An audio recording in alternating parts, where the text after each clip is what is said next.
Hello, I am Carolina Pereira Marghidan and I'm a PhD researcher here at ITC and at KNMI, the Dutch Met Service.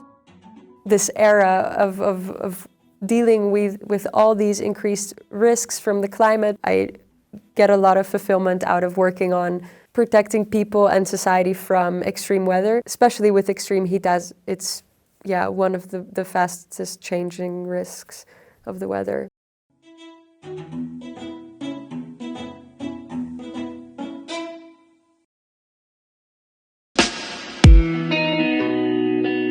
In general, the impacts on health are really overlooked and often underestimated.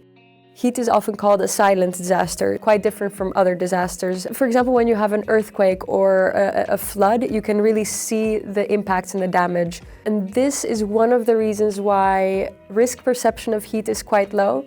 People don't realize, they don't realize heat is a danger.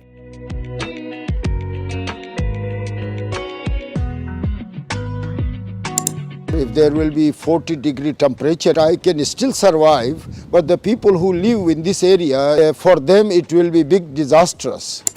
So indeed, some people might be more adapted to a certain range of temperatures because they've been living in a climate that's hotter compared to other climates. What we're seeing is that all around the world, the rate at which temperatures are increasing is going up. So the people that have been adapted to heat and previously have thought that they're used to the heat, they're not as safe as they were.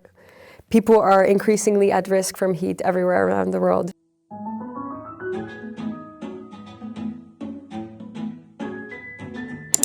Most vulnerable? Oh, I don't know. Elderly people and children too. East of Asian, in the summer, they maybe get 50 degrees, yeah. Oh, no, I don't know, but maybe the relation from where you grow up, or no, I don't know really, no.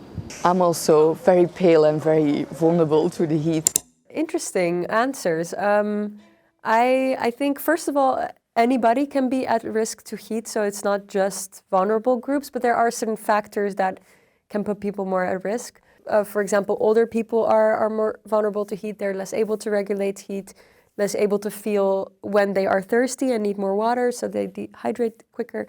Athletes, also due to their high amount of physical activity. People with chronic illnesses, also women, from a physiological perspective, are more vulnerable to heat. People with diabetes, people with obesity. From socioeconomic perspective, people living in poor housing. And tourists is another group, since they might be traveling to a country and they're not used to the temperatures yet and might not speak the local language, so might not understand where to go or where to see cool spaces or where to find relevant information to protect themselves.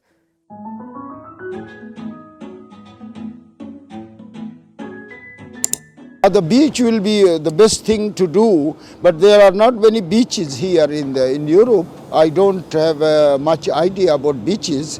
I don't think it's a good idea to go to the beach necessarily because there's not a lot of shaded, cool areas. So maybe a quick dive in the ocean, but then back to a cool space. I'm gonna go swimming at any place I could, if no one's looking. I think I'll stay inside for the whole day, taking a lot of showers. Fair enough. And directly to the bar, you know?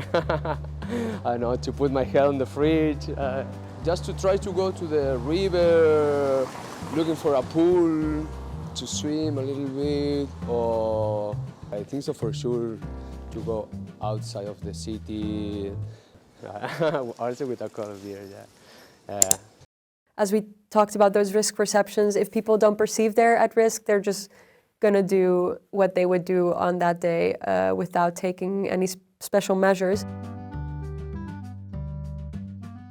It's definitely a good idea to seek out cool spaces, either cool public spaces or go out in nature or visit a friend's home that's cooler than yours. It can be good to go swimming, to cool down your body, but not stay too long in the sun or sunbathing on the beach. That's not a good idea. It's also not a good idea to drink beer or alcohol in general, and also try to avoid caffeine, even though I love coffee and I would love to drink coffee on a hot day. No, it's not a good idea for your body. It's important for individuals to be aware of what they can do during a heat wave, and we should also focus on educating and raising awareness on what to do, but a lot of things are outside people's hands, I think. The place where I came from, Pakistan, they used to work in the fields in 40 temperature. They're cutting the wheat.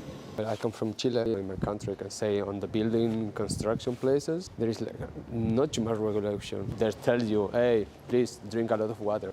Also for the people who work there is kind of macho things, you know, like, I'm super tough, I can work. It's not good, but well, the people do it because they are more tough. They want to look tough, you know? Yeah, the impact, they prey on inequality. If a person is struggling to earn enough money and there are no policies to protect workers when it's really hot, it's really choosing between not putting food on the table or spending your day suffering in the heat, but actually putting food on the table. The last point that he made about macho is really interesting and ties into perception of risk. Indeed, some people have the feeling they are proud to be working in the heat. They're making a big effort to do their work in the heat, but they're not realizing how dangerous it is for them.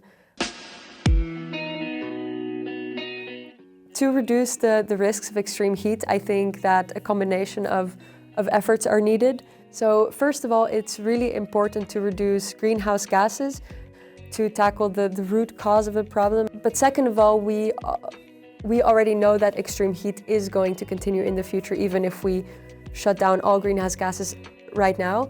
So it's also really important to, at the same time, start adapting and put more investments in our adaptation efforts to extreme heat. And I think quantifying the impact is a really important part in really understanding how and where are the impacts in order to convince decision makers and municipalities to invest in those areas specifically. My hope would be that eventually our actions and understanding of extreme heat is so good that we can sort of make sure that nobody dies or is affected by extreme heat.